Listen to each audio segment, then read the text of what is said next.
ಆಂಜನಪ್ಪ ನನಗೆ ಫೋನ್ ಮಾಡಿದ್ರು. ನಾನು ಕೂಡ ರಾತ್ರಿ ಬಂದೆ. 3 ದಿನಗಳ ಕಾಲ ನಾವು ಮಣ್ಣು ನೀರಿನ ಸತ್ಯಾಗ್ರಹ ಹೋರಾಟ ತುಮಕೂರಲ್ಲಿ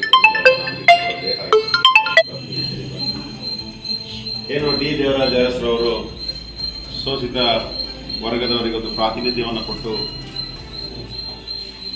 ನಮ್ಮ ಋಣಮುಕ್ತ ಕಾಯ್ದೆ, ಜೀತ ಪದ್ಧತಿ ಇವೆಲ್ಲವೂ ಕೂಡ ಅನೇಕ ಅವರು ಇವತ್ತು ನಾವು ನೆನೆಸ್ಕೊಳ್ತೀವಿ ಅಂತಂದರೆ ಅವ್ರು ಮಾಡಿದಂಥ ಕೆಲಸಗಳು.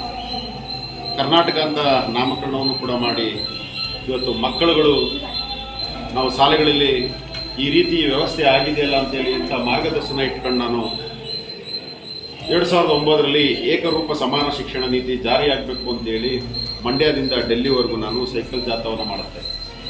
ಆ ನೇತೃತ್ವವನ್ನು ನಾನೇ ತೆಗೆದುಕೊಂಡು ಅಲ್ಲಿದ್ದಂಥ ಕೇಂದ್ರ ಶಿಕ್ಷಣ ಸಚಿವೆ ಸ್ಮೃತಿ ಇರಾನಿಗೆ 11 ದಿನಗಳ ಕಾಲ ನಾವು ಆದಿಚುಂಚನಗಿರಿ ಮಠದಲ್ಲೇ ಉಳ್ಕೊಂಡು ಅವರು ಪತ್ರವನ್ನು ಕೊಟ್ಟಿದ್ವಿ. ಈ ಪರಿಸ್ಥಿತಿ ಎದುರಾಗಿದೆ, ನಮ್ಮ ಡೆಲ್ಲಿ ಮಾದರಿ, ಕೇರಳ ಮಾದರಿ ನಮ್ಮ ಶಾಲೆಗಳು ಉಳಿಬೇಕು ಕರ್ನಾಟಕದಲ್ಲಿ ಅಂತೇಳಿ ನಾನು ಅಲ್ಲಿ ಹೋಗಿ ಒಂದು ಮನವಿಯನ್ನು ಕೊಟ್ಟೆ. ಕೇಂದ್ರದಲ್ಲೆಲ್ಲ ಒಂದು ಕಡೆ ನಮಗೆ ಸ್ವಲ್ಪ ಸಿಕ್ತು. ಆದರೆ ನಮ್ಮ ಕರ್ನಾಟಕ ರಾಜ್ಯದಲ್ಲಿ ಏನು ದುರಂತ ಅಂತಂದರೆ ಇಲ್ಲಿರ್ತಕ್ಕಂಥ ಎಲ್ಲ ಜನಪ್ರತಿನಿಧಿಗಳು ನಮ್ಮ ಶಿಕ್ಷಣ ಸಂಸ್ಥೆಗಳನ್ನ ನಡೆಸ್ತಾರೆ. ಹಂಗಾಗಿ ನಾವು ಇಲ್ಲಿ ಯಾವುದೇ ಥರದ ಕಾಯ್ದೆಗಳನ್ನ ತರಬೇಕು ಅಂದರೆ ಇಲ್ಲಿ ಅಡ್ಡಗಾಲು ಹಾಕೋದು ಮೊದಲು ಅವರೇ. ಯಾಕೆಂದರೆ ನಾವು ಶಾಲೆಯ ವಿಚಾರವಾಗಿ ಹೇಳಬೇಕು ಅಂದರೆ ಇವತ್ತು ಹಳೆಯ ವಿದ್ಯಾರ್ಥಿಗಳು ಸೇರಿ ತಿಮ್ಮನಸೂರಿನಲ್ಲಿ ಒಂದು ಹೈಟೆಕ್ ಶೌಚಾಲಯವನ್ನು ಇತ್ತೀಚೆಗೆ ನಾನು ಬಹುರಾಷ್ಟ್ರೀಯ ಸಂಸ್ಥೆಗಳ ಒಂದು ನೆರವಿನೊಂದಿಗೆ ರೋಟರಿ ಇರ್ಬೋದು, ಮತ್ತೊಂದು ಸಂಸ್ಥೆಗಳಿರ್ಬೋದು, ಹೈಟೆಕ್ ಶೌಚಾಲಯ ಮಾಡಿದ್ದೀವಿ. ಮಾರ್ಗೊಂಡಳ್ಳಿಲಿ ಒಂದು ಮಾಡಿದ್ದೀವಿ. ಮೊನ್ನೆ ನಾವು KR ಪೇಟೆಯಲ್ಲೂ ಕೂಡ ಹೋಗಿದ್ದೆ. ಸೊ ಈ ಥರ ನಾವು ಶಾಲೆಗಳನ್ನ ಉಳಿಸ್ಬೇಕು ಅಂತೇಳಿ ಸಾಕಷ್ಟು ಹೋರಾಟಗಳನ್ನ ಮಾಡ್ಕೊಂಡು ಬಂದಿದ್ದೀವಿ. ಆದರೆ ಎಲ್ಲೋ ಒಂದು ಕಡೆ ಈ ಖಾಸಗಿ ಶಾಲೆಯ ವ್ಯಾಮೋಹದಿಂದ, ಈ ಆಂಗ್ಲ ಭಾಷೆಯ ವ್ಯಾಮೋಹದಿಂದ ಇವತ್ತೆಲ್ಲೋ ಒಂದು ಕಡೆ ಪೋಷಕರೇ ಅದಕ್ಕೆ ಕಟ್ಟಿಬಿದ್ದು ಆ ಮಕ್ಕಳನ್ನ ಅಲ್ಲಿ ಸೇರಿಸಿ ಅಲ್ಲಿ ಫೀಸ್ ಕಟ್ಟೋಕ್ಕಾಗದೆ, ಮತ್ತು ಅಲ್ಲಿ ಹಣನ ಹೂಡೋಕ್ಕಾಗದೆ, ಅಲ್ಲಿನ ಇನ್ನೊಂದು ಮಗು ಬರುವಂತಹ ಏನು ವೈಭವೀಕರಣನ ನೋಡೋಕ್ಕಾಗದೆ ಈ ಮಗುನ ಕಳಿಸ್ಬೇಕು ಅಂತ ಸಾಲಗಳನ್ನು ಮಾಡಿಕೊಂಡು ಎಷ್ಟೋ ಶಾಲೆಗಳಲ್ಲಿ ಇವತ್ತು ತಂದೆ ತಾಯಂದಿರು ಆಚೆ ಮಗು ನಿಲ್ಲಿಸೋರು ಅಂತೇಳಿ ಆತ್ಮಹತ್ಯೆ ಆಗುತ್ತಾ ನಾವು ನಿದರ್ಶನಗಳನ್ನು ನಾವು ನೋಡ್ತಾ ಇದ್ದೀವಿ. ಅದಕ್ಕೆ ನಾನು ಹೇಳೋದಿಷ್ಟೇ, ಮಕ್ಕಳಿಗೆ ಬೇಕಾಗಿರ್ತಕ್ಕಂಥದ್ದು ಪುಸ್ತಕ, ಬ್ಯಾಗು, ಬೆಲ್ಟು, ಕನ್ನಡಕ ಇವೆಲ್ಲ ಒಂದು ಸಾಧನಗಳಷ್ಟೇ. ವಿದ್ಯೆ ತುಂಬಬೇಕು. ಆ ವಿದ್ಯೆ ಬರ್ತಕ್ಕಂಥದ್ದು ನಮ್ಮ ಸರ್ಕಾರಿ ಶಾಲೆಗಳಲ್ಲೇ ಬರ್ತಕ್ಕಂಥದ್ದು. ಯಾಕಿದನ್ನು ನಾನು ಹೇಳ್ತೀನಿ ಅಂತಂದರೆ, ಕೇವಲ KR ಪೇಟೆಯಲ್ಲಿ ಮೊನ್ನೆ ಹೋಗಿದ್ದೆ. ಅಲ್ಲಿ ಒಂದು ನಾನು ಈ ದೇವಸ್ಥಾನಗಳನ್ನ ಹುಡ್ಕೋದು ಕೆಲಸ ನಂದು, ಈ ಪುರಾತನ ದೇವಸ್ಥಾನಗಳು. ಅಲ್ಲಿ ಹೋದಾಗ ಶಾಲೆಗೆ ಹೋದೆ, 4 ಜನ ಮಕ್ಕಳಿದ್ದು. ಖಾಸಗಿ ಶಾಲೆಗೆ ಹೋಗ್ತಿದ್ದಾಗ ಆ ಮಗು ಹೇಗಿತ್ತು, ಇಲ್ಲಿ ಸರ್ಕಾರಿ ಶಾಲೆಗೆ ಬಂದಾಗ ಹೇಗೆ ಮಗು ಇತ್ತು ಅನ್ನೋದನ್ನ ಒಂದು ಎಕ್ಸ್ಪ್ಲೈನ್ ಮಾಡಿದ್ರು ಅವರು. ಅಲ್ಲಿ ಅವರ ಬಟ್ಟೆ ಬಗ್ಗೆ, ಅವರ ಏನು ವಾಹನಗಳ ಬಗ್ಗೆ, ಅವರು ಧರಿಸ್ತಕ್ಕಂಥ ಎಲ್ಲ ವಸ್ತುಗಳ ಬಗ್ಗೆ ಮಾತನಾಡ್ತಾರೆ ಹೊರತು ವಿದ್ಯೆ ಬಗ್ಗೆ ಮಾತನಾಡೋದಿಲ್ಲ. ಇವತ್ತೊಂದು ಪುಸ್ತಕ ಇದೆ, ಅದು ನಮಗೆ ಜ್ಞಾನ ಕೊಡುತ್ತೆ, ಜ್ಞಾನದಿಂದ ನಮಗೆ ಮುಕ್ತಿ ಸಿಗುತ್ತೆ. ಆದರೆ ಮಕ್ಕಳಿಗೆ ನಾವು ಏನು ಹೇಳ್ಕೊಡ್ಬೇಕು, ನೀನು ಡಾಕ್ಟರ್ ಆಗು, ನೀನು ಇಂಜಿನಿಯರ್ ಆಗು, ಆಗಾಗು ಅಂತ. ಅವ್ರಿಗೆ ಬಿಡಿ, ಯಾಕೆ MLA ಆಗ್ಬಾರ್ದಾ, ಸಚಿವರು ಆಗ್ಬಾರ್ದ ಮಕ್ಕಳುಗಳು?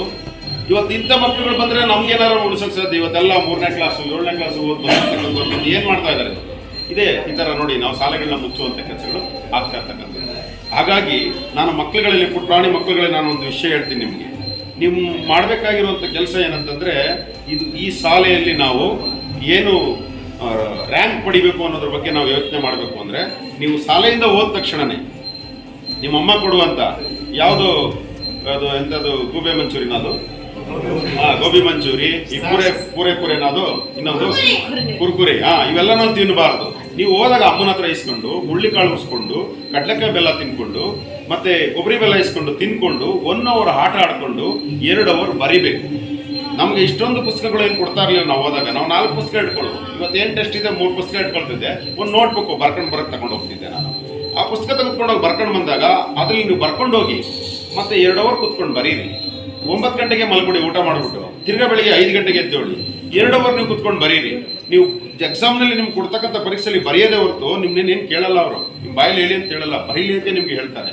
ಹಾಗಾಗಿ ಆ ಥರ ನೀವು ಟೈಮ್ ಟೇಬಲ್ ಹಾಕೊಂಡ್ರೆ ಸರ್ಕಾರಿ ಶಾಲೆ ಮಕ್ಕಳು ಕೂಡ ಕರ್ನಾಟಕಕ್ಕೆ ರ್ಯಾಂಕ್ ಬರ್ತವೆ ಅನ್ನೋದನ್ನು ನೀವು ತೋರಿಸ್ಬೋದು.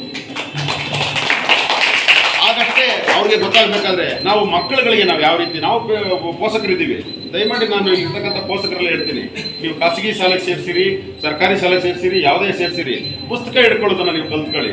ನಮ್ಮಪ್ಪ ಪುಸ್ತಕ ಹಿಡಿದಿದ್ದಾರೆ, ನಮ್ಮಮ್ಮ ಪುಸ್ತಕ ಹಿಡಿದಿದ್ದಾರೆ, ನಾನೇ ಪುಸ್ತಕ ಹಿಡ್ಕೊಬಾರ್ದಂತ ಮಗು ಪುಸ್ತಕ ಹಿಡ್ಕೊಳ್ಳುತ್ತೆ.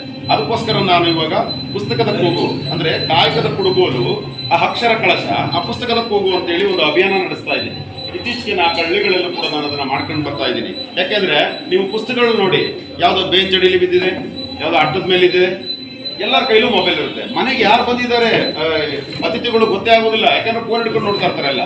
ಮೊನ್ನೆ ನಮ್ಮ ಮಕ್ಕಳು ಒಬ್ಳು MBBS ಮಾಡಿದ್ದಾಳೆ, ಇನ್ನೊಬ್ಬ ನಮ್ಮ ರೇಡಿಯಾಲಜಿ ಮಾಡ್ತಾ ಇದ್ದಾನೆ, ಎಲ್ಲರೂ ಒಟ್ಟಿಗೆ ಬಂದಿದ್ದಾರೆ ಮಾತನಾಡುವ ಅಂದ್ರೆ ಎಲ್ಲ ಒಂದು ಫೋನ್ ಹಿಡ್ಕೊಂಡು ದೂರ ಕೂತಿದ್ದಾರೆ.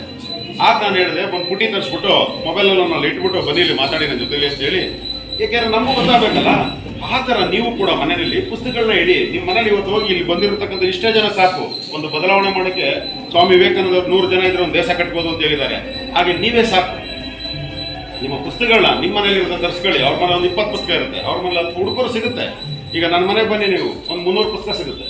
ಯಾಕೆಂದ್ರೆ ಬೇಕಾದಂಥ ಪುಸ್ತಕಗಳು ಸಾಕಷ್ಟು ಜ್ಞಾನಗಳಿದೆ. ಈಗ ಏನು ಮಾಡ್ತಾ ಇದ್ದಾರೆ, ಹೊಸ ಒಂದು ದುರಂತ ಅಂದ್ರೆ ಆ AI ಸ್ಕ್ಯಾನ್ ಮಾಡೋದು, ಆ ಪುಸ್ತಕನ ಬರ್ನ್ ಮಾಡೋದು, ಈ ಕೆಲಸವನ್ನು ಸ್ಟಾರ್ಟ್ ಮಾಡ್ತಾ ಇದ್ದಾರೆ.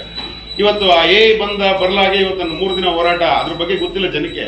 ಹಾಗಾಗಿ ನಾನು ಇವತ್ತು ಅಲ್ಲಿ ಹೋಗಿದ್ದು 160 ರೋಗಗಳು ಬಂದರೆ 10,000 ಮಕ್ಕಳ ಉದ್ಯೋಗವನ್ನು ಕಿತ್ತಾಕತ್ತೆ. ಅಂದ್ರೆ ನಿಮ್ಮ ಮಕ್ಕಳು ನಿಮ್ಮ ಮೊಮ್ಮಕ್ಕಳಿಗೆ ಉದ್ಯೋಗ ಇರಲ್ಲ ಮುಂದಕ್ಕೆ. ಸೊ ಆ ಒಂದು ಸೃಷ್ಟಿ ಎದುರಾಗ್ತಾ ಇದೆ. ಆಮೇಲೆ ನೀರು, ಇವತ್ತು ನಾವು ಮಂಡ್ಯಕ್ಕೆ ಮೈಸೂರಿಗೆ ಬಳಸ್ತಕ್ಕಂಥ ನೀರನ್ನ ಒಂದೇ ದಿನದಲ್ಲಿ ಕೂಡ ಹಾಕ್ಬಿಡುತ್ತೆ. ಅದು ಒಂದು 100 ಮೆಗಾವೇಟ್ ಒಂದು AI ಡಾಟಾ ಸೆಂಟರ್ ಆಗುತ್ತೆ ಅಂದ್ರೆ ಅದಕ್ಕೆ ಕನಿಷ್ಠ ಪಕ್ಷ ಒಂದು 25ರಿಂದ 30 ಲಕ್ಷ ನೀರು ಬೇಕು. ಅದಕ್ಕೆ ಇಷ್ಟು ನೀರನ್ನು ನಾವು ಎಲ್ಲಿ ತಂದು ಕೊಡೋಕ್ಕಾಗತ್ತೆ ಅವ್ರಿಗೆ?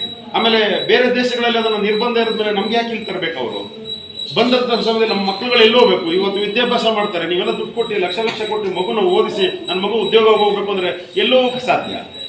ಇದನ್ನೆಲ್ಲ ನಾವು ತಡಿಬೇಕು. ನೀವೆಲ್ಲ ಮನೆ ಜನಾಂದೋಲನ ಮಾಡಬೇಕು. ಈ ಥರ ಮಕ್ಕಳುಗಳಲ್ಲಿ ಹೇಳಬೇಕು, ವಿದ್ಯಾರ್ಥಿಗಳಲ್ಲಿ ಹೇಳಬೇಕು.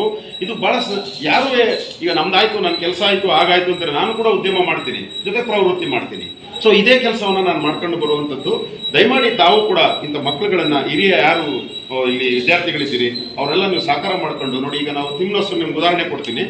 ಎಲ್ಲ ಹಿರಿಯ ವಿದ್ಯಾರ್ಥಿಗಳು ಒಂದು ವಾಹನ ವ್ಯವಸ್ಥೆ ಮಾಡಿಕೊಟ್ರು.